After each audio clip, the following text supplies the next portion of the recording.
জাতীয় নাগরিক পার্টির যুগ্ম আহ্বায়ক সারওয়ার তুষারের বহিষ্কারাদেশ প্রত্যাহার করেছে দলটি। শনিবার রাতে দলের যুগ্ম সদস্য সচিব সালেউদ্দিন সিফাত সই করা এক সংবাদ বিজ্ঞপ্তিতে এ তথ্য জানানো হয়।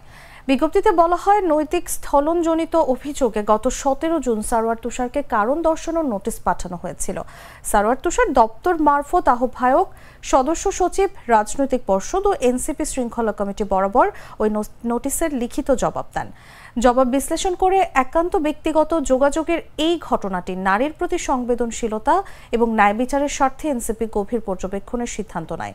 সাংগঠনিক নির্দেশ মোতাবেক দেশব্যাপী জুলাই পদযাত্রা, জাতীয় ঐক্যমত্য কমিশনে এনসিপিকে প্রতিনিধিত্ব করা, মিডিয়ায় দলের অবস্থান তুলে ধরা, নরসিংদীতে এনসিপির পদযাত্রায় অনুপস্থিত থাকা সহ পার্টির সকল সাংগঠনিক কর্মকাণ্ড থেকে তিনি বিরত থাকেন।